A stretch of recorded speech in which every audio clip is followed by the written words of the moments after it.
I don't know why Williams still keeping in the seat. They should have just fired him last year. Yeah, genuinely.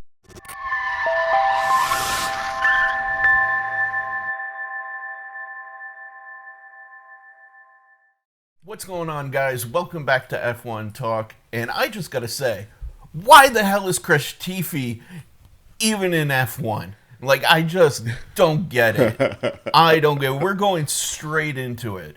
This dude has been around since 2020. I mean, granted, like, he was a test driver for, Williams beforehand and Force India before that. But the dude is like, what's the point? Yeah, he is. There's a reason why we named him Crashtifi, right? Exactly. Man, and just between like last year and even this year, his performance is abysmal, Like I'll give him a bye on 2020. It was his first year. Most people don't like excel in their very first year of coming into F1. Like, I get it. You know what I mean? But by the second and third year, generally their performance improves a bit. Not with this guy. Not with this guy. I mean, this guy has swung races already for Hamilton and Perez, but in a completely negative way,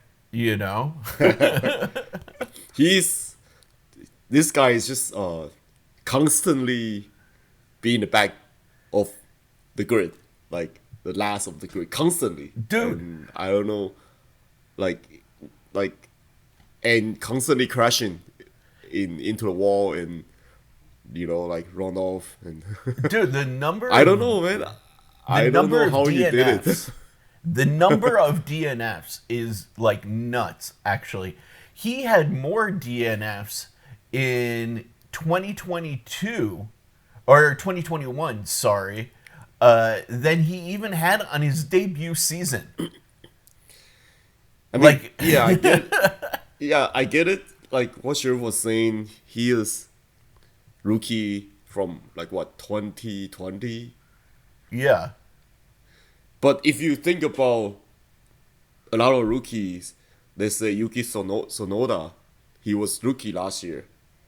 But he is not that bad. He is, like, in his first year of Formula One, he's already better than Nicholas Latifi. At least he's not crashing and he's not DNF that much. Yeah, dude. And even this year, I believe is last week's race Imola, he had like P6 or P5 or P7. Yuki Sonoda, second year. Yeah, his second year. And where is Nicholas Latifi? It's still in.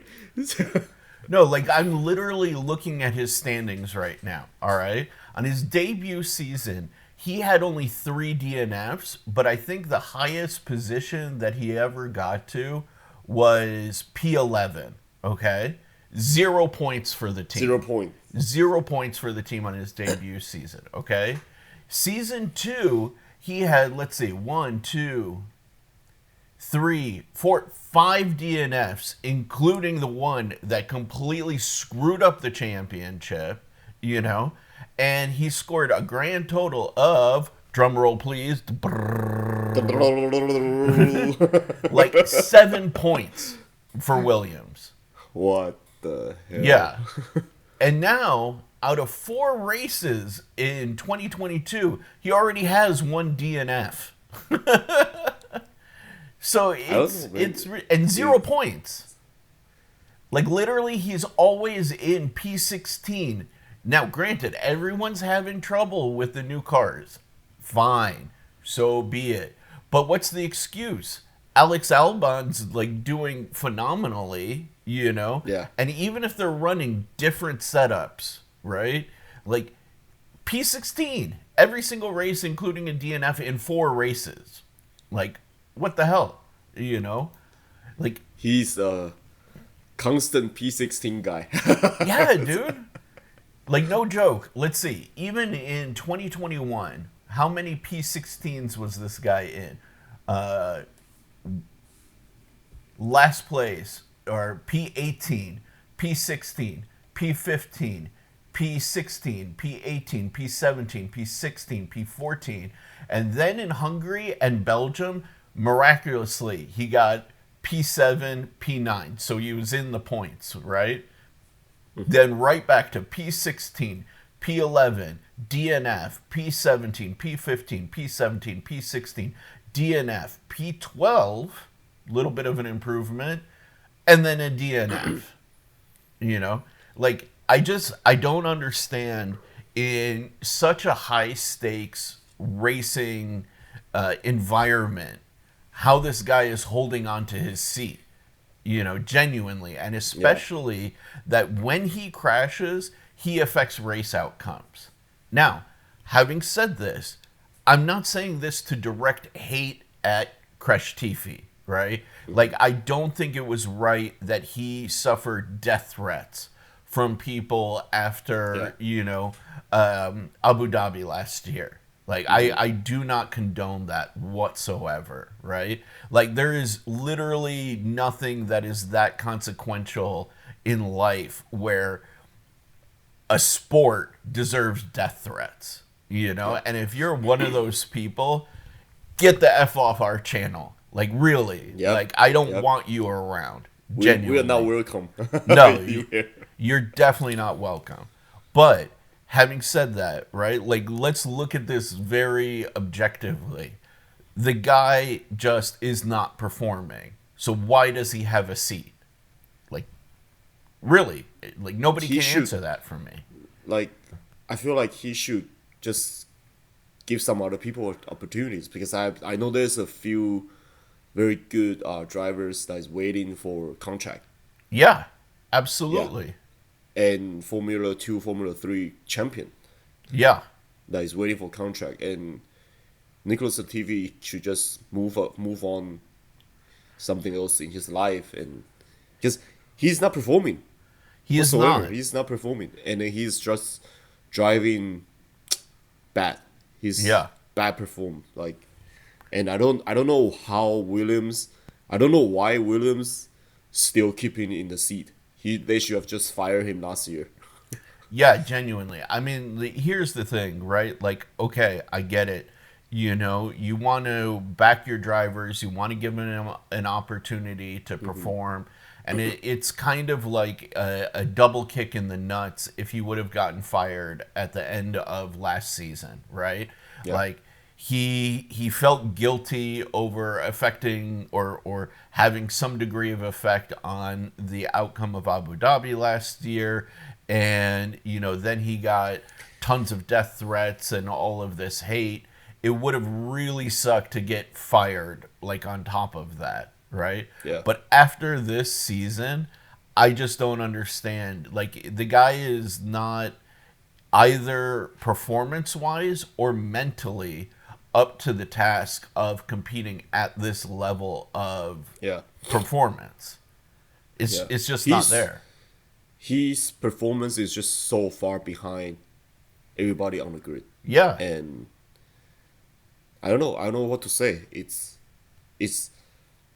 I hate to say that we want him to go, but the reality is, if you don't perform well in such a high stress environment, you might as well just, thank you, get off the environment and let other people have a chance. Take some time off, get some perspective. And gather yourself. Yeah, exactly. Get some perspective. Like, I'm actually kind of surprised he didn't voluntarily say, hey guys, you know what? After last season, after Abu Dhabi, after all of the stress of these death threats and stuff like that, like, I should remove myself from the spotlight. Now, to his credit, to stay in it, that is the competitive spirit. It is, and I don't discount that as, like, an admirable quality, not to say, like, okay, I'm going to run away, right? But on the flip side, he can look objectively at his history in the sport and see 7 points after 2 years of racing. Like genuinely, let me just double check my facts there. Yeah, 0 points for all of 2020, 7 points in 2021, and so far 0 points. Zero points. This season. Let's see how many DNFs. We said five for 2021. One, two, three. Three for 2020 and one for this season. So we're looking at 9 DNFs over the course of two seasons. Yeah, over 2 seasons plus 4 races. You know, that's just abysmal, genuinely abysmal. And if you look at it, a lot. Well, I mean, I don't follow Nicholas Latifi that much, but a few of his crashes are by himself. Yeah, Just lose control. exactly. And how do you like? There's no one next to you. There's no one in front of you. Or no, there's no one back in the back of you. How do you? I mean, of course, I know there's a lot of factors coming into play when you crash a car in high speed, but constantly crashing in it by yourself, it's Yeah. how, you know? Yeah, I don't he get is clearly not adapting to the pace and the demands at this level of racing, right? Yeah. And if you even look at new drivers like Zoe, right? Dude, Oh, he has been he's performing amazingly for his Yeah. debut season, you Yeah. know? Yeah. And even look at Alex Albon. When he first came out with like Red Bull, he was having a lot of trouble. So he took some time off. He came back and he's come back fairly strong. Yeah. Stronger, yeah. So there's no there's There's no no- embarrassment in that.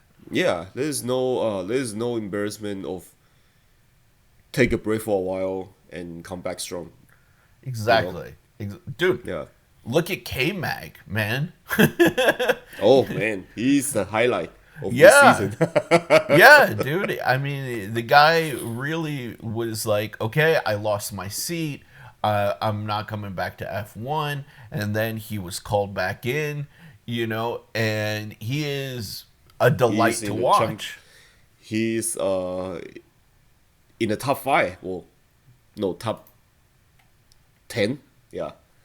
Let's see. Where season, yeah. is K-Mag, right? So K-Mag 2020 only got like 1 point. 2021 he was out, and then 2022, let's see where he's at. Yeah, dude, he already has 15 points in 4 races. Like, that's such a huge Yeah. return, Yeah. And I remember Haas, they fired him immediately when they didn't do well. Like Yeah. 2019 or 2020, but 2020. they yeah. fire him and they fire Roman Grosjean. Well, not Yeah. fire, but Roman Grosjean wants to take a break. So both of them. Well, I think left. Roman Grosjean's done with F1 after his terrible Is crash. a terrible crash, but Yeah. he's doing really well in IndyCar right now. Yeah, exactly. Yeah. So I'm not surprised if he wants to come back to Formula One to give another shot. But if you look at all this rhythm, all this all these situations, Yeah. it's not a drawn. It's not. It's okay to take a break, and it's okay to do some other race other than Formula One and come back. Even Albon, I think he did not IndyCar but some other things last year, Yeah. like race maybe race a cup car or something last year, and they come back really strong Yeah, in I Formula One haven't this year. I haven't followed his career like as closely, but yeah, like he already has a point, for the team for Williams in 4 races. Zoe in his debut season already has a point when you look at Latifi for all of 2020, he didn't get a single point. What? That's sad. Actually, in his debut not a single season, point in not 2020. a single That's point. sad. Yeah, exactly. So, Wow. and he only got 7 points. He's only gotten 7 points in 2 seasons and 4 races. Wow. Yeah. So it's just one of those things. Like, I don't get why he's in the sport. I genuinely don't. So let us know in the comments what you guys think below. Don't forget to like, comment, and subscribe. We're going to make this a quick one because how deep can you go on Latifi? Let's be honest. The numbers are there. Yep. The status are there. Just crashing and DNF, and you got the idea. Exactly. And again, I want to reiterate, this is not to direct hate at the guy. We are literally looking at this objectively and very directly. If you're one of those people who are putting out hate, get out of here. We don't want you here. Really, we don't. You're not our type of people. Just, you know what this means. Yeah. All right, guys. Thanks for tuning in. We got a new race not coming up this weekend, but the following weekend. Tell us what your predictions are in the comments below as well. Give us your opinion on all of this stuff. And fingers crossed, we'll see some more hot racing. Is Red Bull back like in full championship trim? Is Mercedes going to even make a decent showing? Let us know what your predictions are in the comments below. And don't forget, like, comment, and subscribe. Down below there. Or here, or whatever.